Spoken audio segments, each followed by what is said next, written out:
Good morning and welcome to KidNuz. I'm Tori. Today is Tuesday, October 10th, 2023.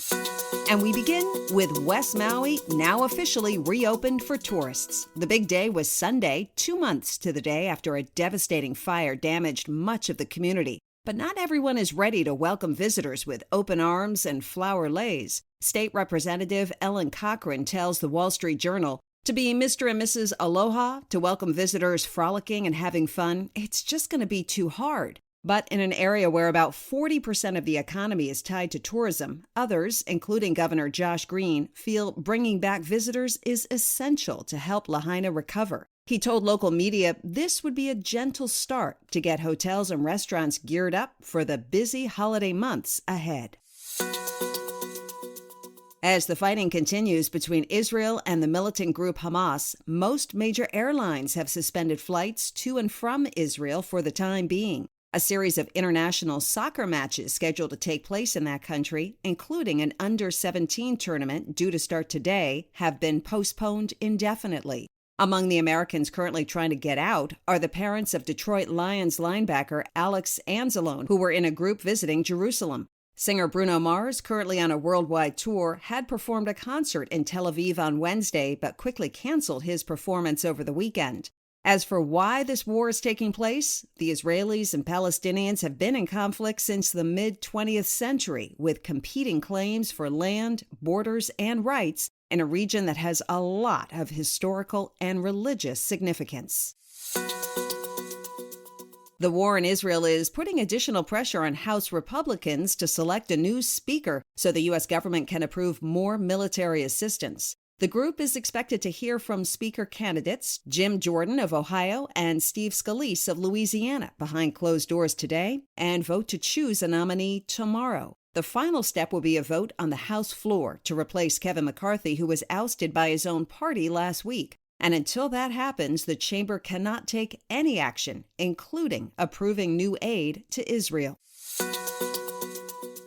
It's usually a good idea to throw away old makeup, but in this case, what was tossed is considered a treasure. Archaeologists have recently discovered cosmetics that are more than 2,000 years old. The BBC reports the items were unearthed in what appeared to be a store in a city that was part of the Roman Empire, but is now in modern-day Turkey. Experts found perfume bottles and necklaces, along with blush and eyeshadow that were inside oyster shells, which were used as containers for makeup in that ancient time. The main colors for the makeup were 10 shades of red and pink, and what surprised the scientists is that the cosmetics contained brightly colored pigments similar to shades that are found in these products today.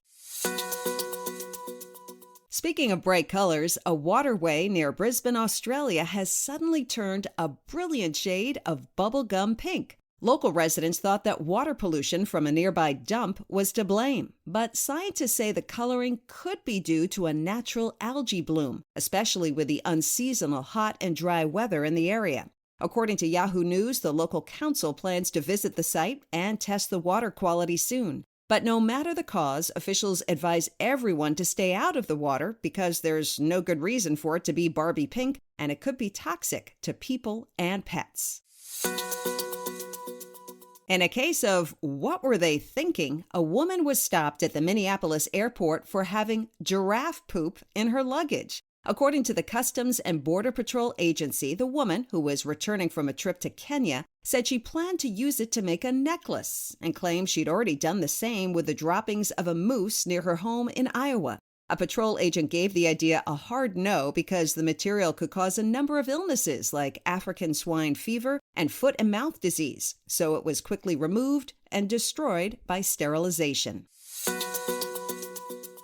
Coming up, the search for space aliens and a $1 million prize. But first, our KidNuz quiz. What part of the U.S. is reopening to tourism? West Maui in Hawaii, 2 months after a devastating wildfire. What were the main colors of makeup found from over 2,000 years ago? Pink and red.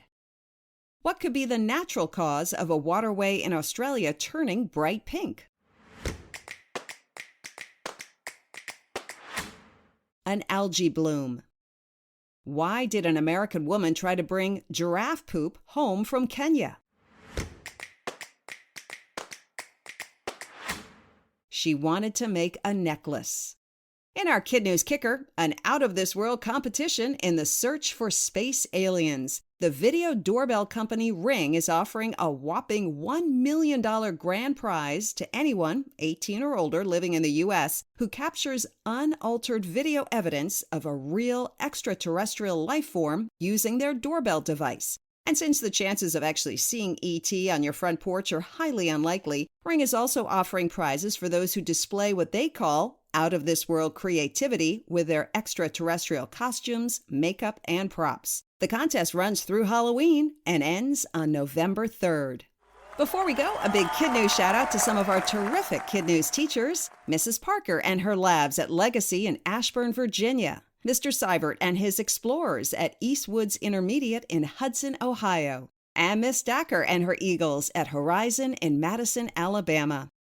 Thanks for listening. A reminder that KidNuz is a nonprofit largely dependent on the generosity of our listeners. Please consider supporting our efforts to produce kid-friendly news by making a donation on our website at kidnuz.org. We hope you tune in for more KidNuz tomorrow morning.